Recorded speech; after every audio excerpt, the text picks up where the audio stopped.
Hello everyone, and welcome back to my channel, The Night Owl Stitcher.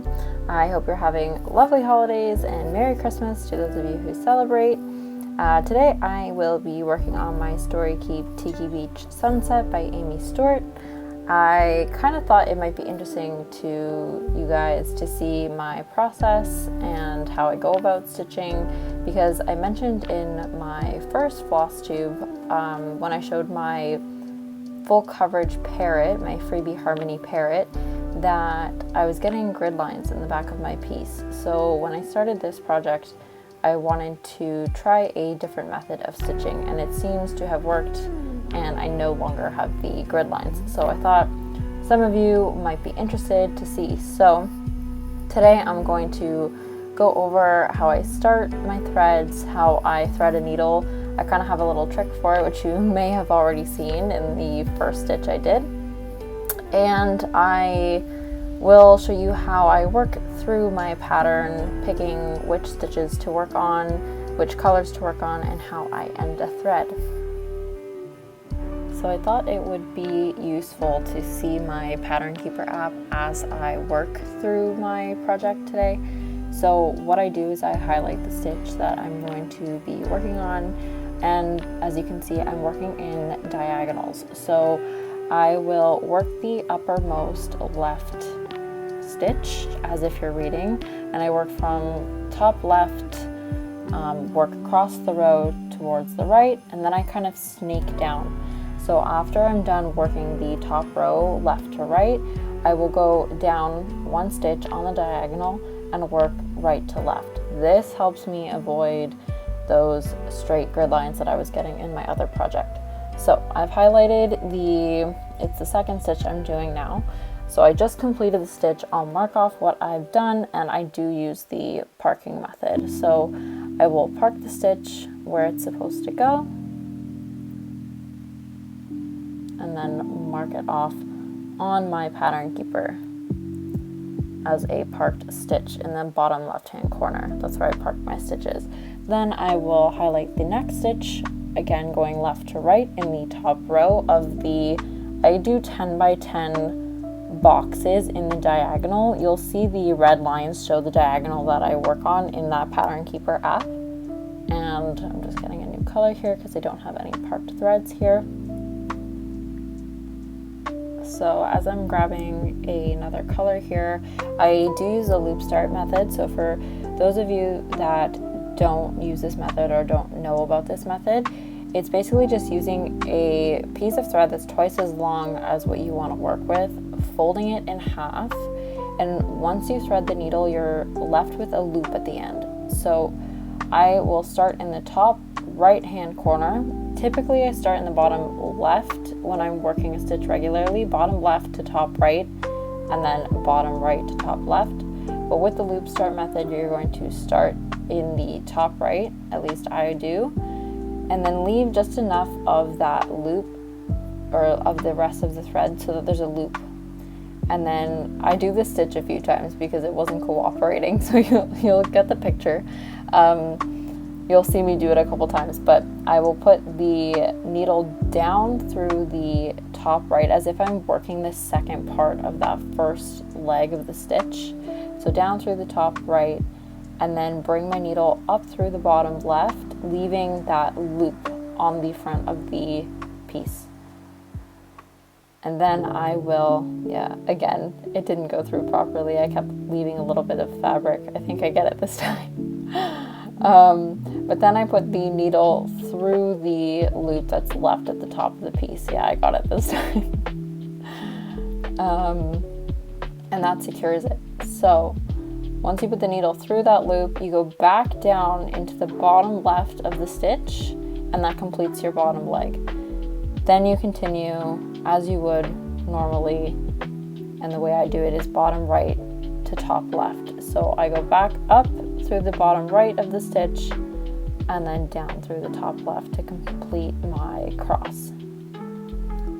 So I will continue stitching, and then I'll pop back in when I will explain a little bit more about how I choose my next color. In this case, I don't work all of the colors, like all of the stitches of that one color in that block. If they're not right beside each other, I will park it, and I'll explain why. Actually, this one, because I have 2 stitches of the same color beside each other, I will work those too. And the reason I do this is just to, again, avoid those grid lines, and I find it makes the fabric, it's just a lot more even. My stitches are a lot more even. It looks more uniform. I just find it works better this way for me personally. So I will work these next 2 stitches full stitches at a time. So I know in other projects what I will do, and I know other stitchers do this too, is use the bottom, do the bottom 2 stitches at the same time and then come back and cross it. I think that was part of the reason why I was getting grid lines in my previous project, like in my parrot project. So with this project, I'm doing full crosses at, like, in its entirety all at once. So I will do the full cross and then move on to the next cross right beside it.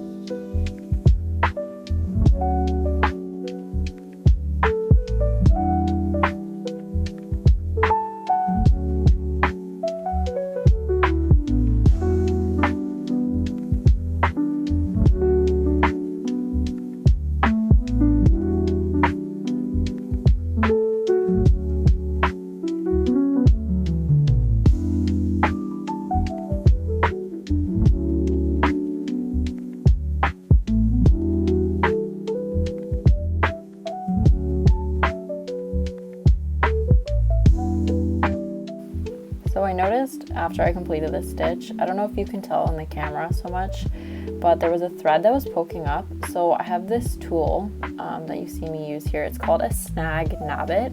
It is amazing. It pulls any little threads that are left over from other colors just poking out where you don't want them to be seen, but it doesn't rip your fabric or anything. It just kind of, it has little teeth on it and it grabs the other colors. Yeah, I'll use it again. You can kind of see, I believe there's a bit of a brown, and I just pull it through and I hold the color that I'm actually using so as not to like pull that through, but it totally gets rid of it. And it's just such an amazing tool. I use this all the time. You'll see me use it a few more times throughout this video, but it's awesome. I definitely recommend one. I think they're only a few bucks. I got mine on 123stitch.com. I'm in Canada, so there was a little bit of shipping, so I did buy a few other things with it just to make the shipping a little bit more worth it. But I highly recommend this, especially on full coverage, and I use it on my Magwayan project as well.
Okay, so you'll notice that the color that I'm working with right now comes up twice in the next row underneath where I'm currently working. Now, at the beginning, I had mentioned that I work in a snaking method, so from left to right, and then the next row from right to left. So I have parked now this color in the next row, the furthest right stitch, just before that red line. I kind of ignore everything to the right of that red line unless there are no other stitches within the diagonal that I'm working in. If there are no other stitches in the diagonal that I'm working in, then I will park to the right of that line if I have a lot of thread left. If not, I will park in the same diagonal, even, a box or two down. And when I say a box, I mean like a block of 10. But so I have to be mindful which direction I'm working, and it kind of comes easily when, I'll knot it up here, it kind of comes easily when, you're mindlessly working, you're working from left to right, so that when you're parking, you're going to have to park from right to left, or vice versa. If you're working from right to left in the row, you have to park from left to right. So I hope that's not too confusing. I honestly, when I work on this project, it is kind of mindless. You get into the swing of things. When I first started this method, it was something I definitely had to pay attention to so that I didn't park in the wrong spot. And actually, I think I might have parked in the wrong spot while filming this at one point, just because I had stitched on this since recording, and I realized one of my threads wasn't marked as parked on my pattern keeper, and one of them was in the wrong spot. So you might see that, and if you do, don't worry, I caught it. But yeah, you do have to be mindful, but it's pretty easy to catch, because as you're working, you can see that on pattern keeper, I should have a parked thread there and I don't, or that's the same color and it's parked right beside where it should be. It's kind of easy to notice. That's why I like this app so much. You really don't have to think too much about it or keep track. But yeah, so I just keep working from left to right, and again, the row underneath, I will park in the rightmost section if I'm working left to right, but if I'm working right to left, I will park in the leftmost, I said section, leftmost stitch or rightmost stitch. Now, in this case, again, there really isn't an instance where there's a row with two of the same stitch, so I'll just park it from top to bottom in the next instance. So obviously in this one it's 3 down and 1 to the left, and then after that I will park down in the last stitch in this block. So you'll see I'm just about to end this thread, and I do it kind of quickly, but I split the fabric thread of the Lugana with my needle and put the color through the split fabric thread. I just find it kind of pinches the thread a little bit more and prevents it from loosening or falling out when I'm working. This isn't always how I finish my threads. However, I finished this one this way because apparently I like to play thread chicken with with my threads, and it was just a little bit too short to do what I typically do. You can actually see to the right of where my needle is right now. That's how I typically end my threads. You can see just the colors poking through the split fabric thread on the Lugana. And by the time you get to that section, once you're working that diagonal, they essentially almost disappear, and you can work right over them and you don't even notice. But in this case, I just didn't have enough thread to do that. So what I did was just, again, like I said, split the fabric thread and just leave it hanging there. When I get to that section in the next diagonal, I'll just snip it off and continue working as I normally would. So you might have noticed that the color that I'm working with right now, I actually did have parked in the wrong spot. On the little pattern keeper screen, you can see that it shows the park stitch is in the rightmost stitch when it should have been in the leftmost stitch, seeing as I'm working from left to right. So it was an easy fix. I just threaded the needle and put it back through the fabric and worked on the left stitch first, and then came back to work on the right stitch. Again, it's pretty easy to catch the mistakes. Yeah, it's nothing too complicated. Your pattern keeper, it does help a lot. I think if it was on a paper chart, I might have a little bit more trouble trying to track the ones that I did incorrectly, because I find marking park stitches is harder on paper.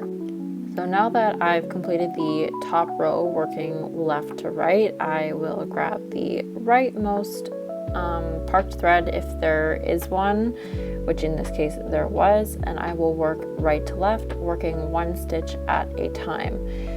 In this row, you'll see that I use the color with the symbol T twice, and it is parked in the rightmost stitch. It's going to be the next color that I pick up here.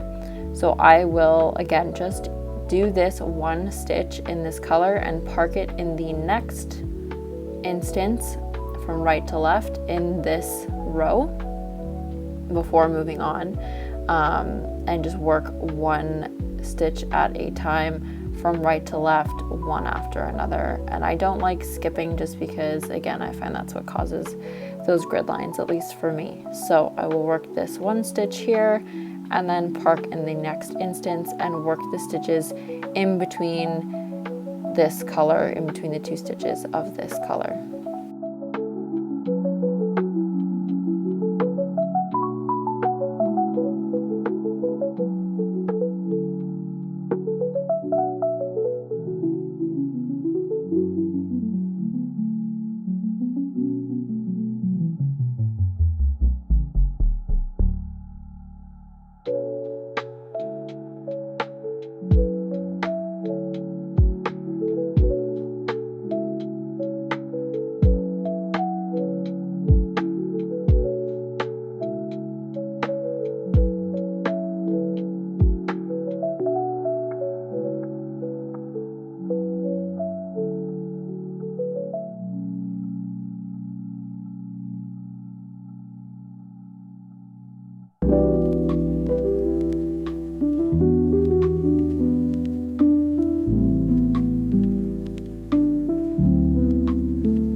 This stitch, as I finish it up, you'll notice there isn't any other instance of it in this 10 by 10 block. There is another instance of it in the diagonal just lower down, but I already have a park stitch there. So in this case, I am going to park it to the right of the diagonal, and then I'm just going to, I have a needle minder off to the right of the camera.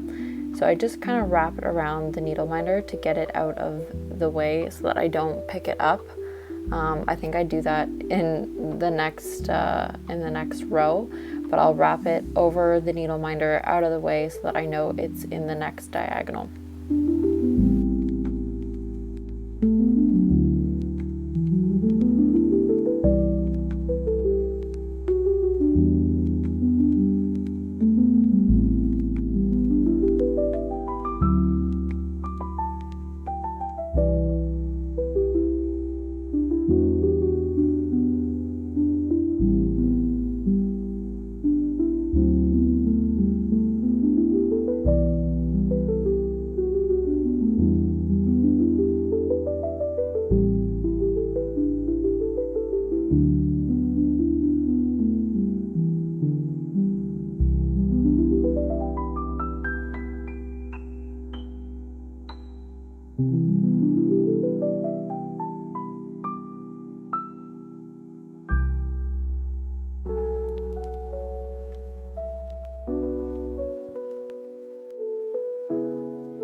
I'm just getting the next thread color here, and you'll notice I just kind of tap the top of the 6-strand thread, and one will often just kind of poke out from the rest of the group, and all you have to do is pinch the top of the 6 strands and pull that one strand straight out the top, and you get no knotting whatsoever, and the rest of the thread just kind of drops back straight into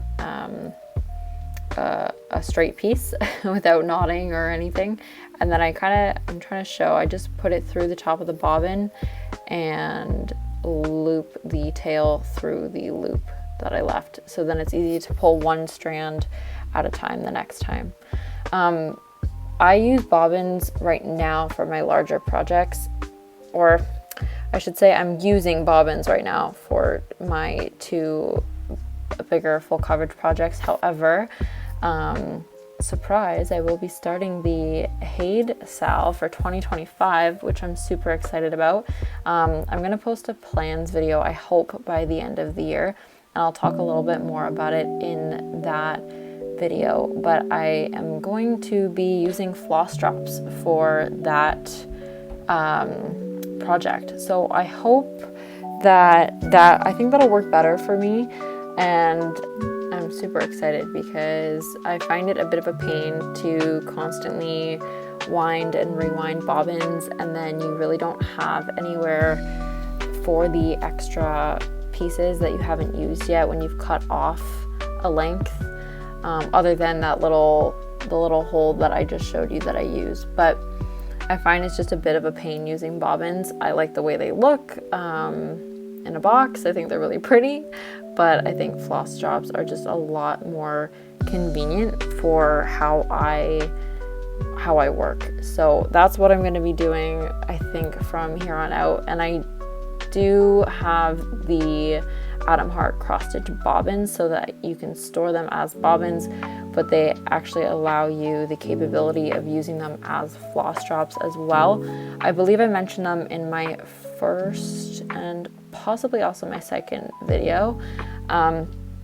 I will be doing a video where I show you guys my storage for my floss and the fact that I'm trying to collect a full DMC set, but right now it's in the process. I still have some labeling to do, so I haven't shown that yet, but more to come.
just while I'm stitching here, if you guys have any suggestions for any lights, like LED lights that could clamp onto a frame and or desk, let me know, because I'm looking for one right now. I purchased one off Amazon and I really liked the style of it, but I wanted it to be able to come apart easily to pack or travel with, and it really didn't. Once you put it together, it was kind of stuck together, unfortunately, so I did end up returning that one.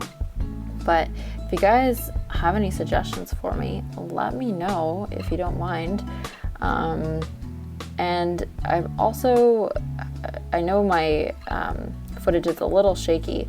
My frame is not a terribly expensive one. It works great for what I need it for, but obviously in this video it's a little bit shaky.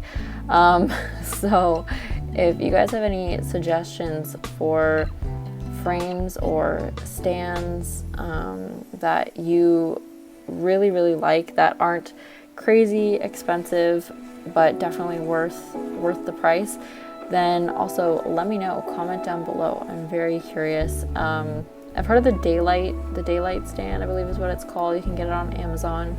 Right now I just have a desk stand that has 2 legs on either side of my frame, and I think I need something a little bit more substantial. So let me know what your guys' suggestions are. That'd be much appreciated.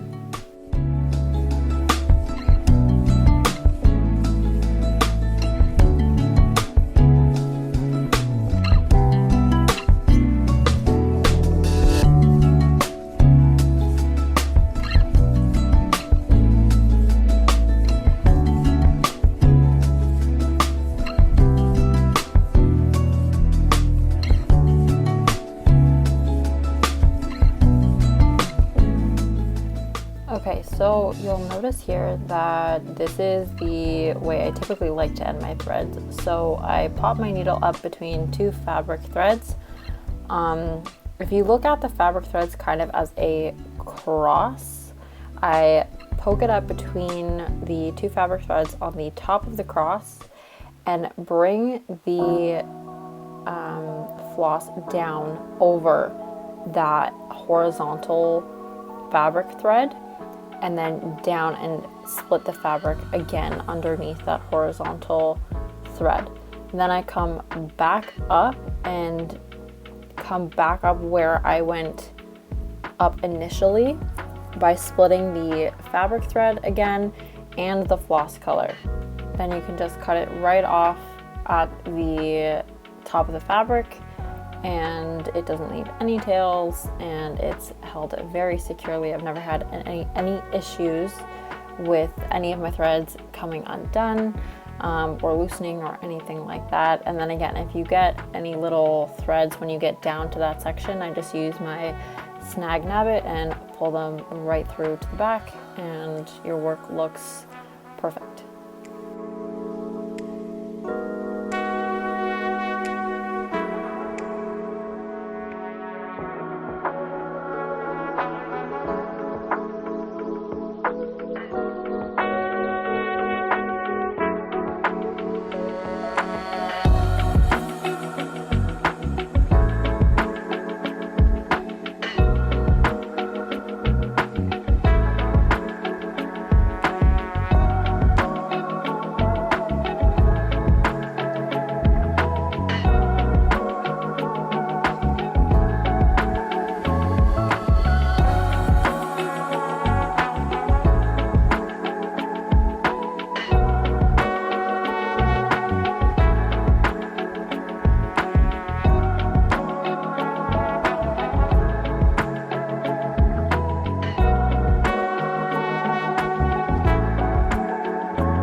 Okay, so this is kind of funny. I grabbed a thread that actually isn't in this diagonal, and I realized that after I thread it, but I just want to show you how I threaded this.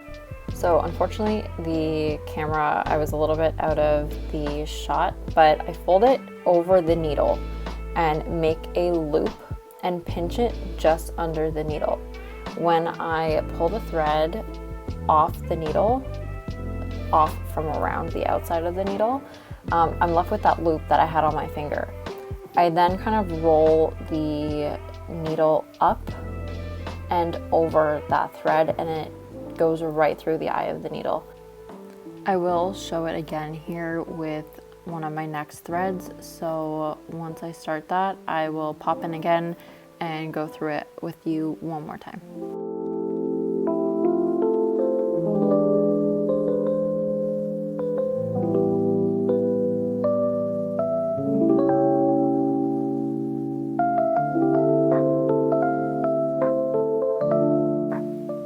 So here I'm just prepping my floss by evening the ends out so I can use the loop start method. And I pinch it between my two fingers, put the needle underneath, wrap it around the eye of the needle, pinch underneath, and when I slide that thread off, it makes that loop that I roll the needle over, and it threads very, very easily. And I'm usually pretty quick at threading the needle, so I don't use multiple needles when parking. I don't typically have many issues. There's the odd time, of course, where it just wants to be stubborn. But for the most part, it's pretty fast when I use that technique. My mom actually taught me that, so thanks, Mom.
I'm going to show you another trick here that I use to get the two ends of my thread together, especially with these nails that I have on.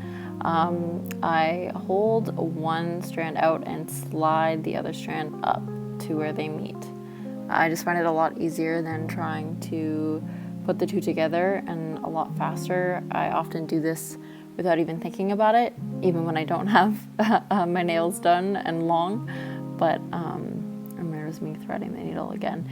And if you ever want to watch this like slower mode, you can definitely change the playback speed on YouTube and just rewatch the tips that I'm telling you in a slower speed, just so that you can get a better idea of it, because I know I kind of go through it more quickly here than I would have liked to. I think recording this video, being that the first time I've recorded a stitch with me, I'm still getting into the swing of things. So that's probably the best way for you to do it if you want to rewatch something or slow it down. And I can always make another video that's more in depth on certain techniques that I use. Or if you have any questions, again, leave a comment down below. I'm more than happy to answer and help you out.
So we're about to start the last row here that I do in this video with you guys.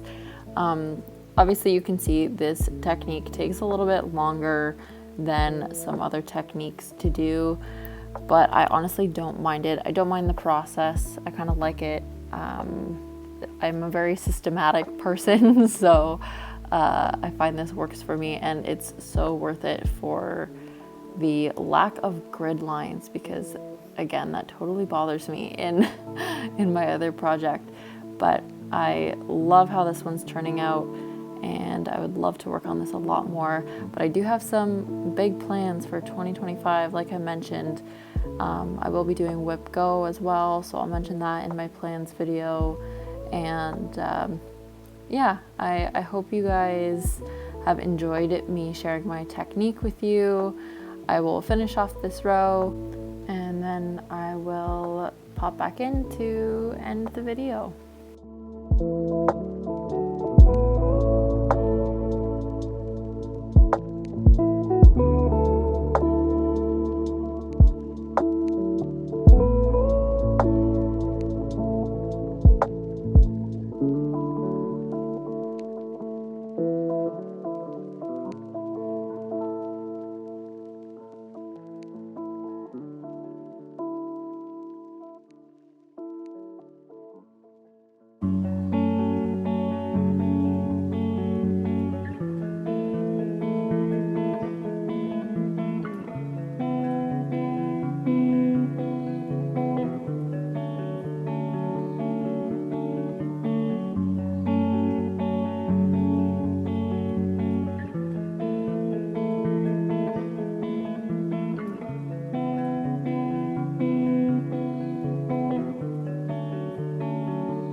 Okay everyone, just while I'm finishing off the last couple stitches here, I just wanted to kind of let you know what my stats are on this project now. So after we worked on this, I did 50 stitches. So I was previously at 6,805 and I am now at 6,855 stitches, which brings me to a percentage completion of 10.99%. So that's exciting. I would love to get to 15% soon, but we'll see how it goes, because again, lots of big plans for 2025. So thank you guys so much for watching, and I hope this helped you out. I won't call it a tutorial, but just me showing my technique. And if you have any questions, let me know down below. More than happy to help, as always. And I hope you guys have a fabulous rest of the holiday break. And thank you again so much. Bye bye. Have a hoot stitching.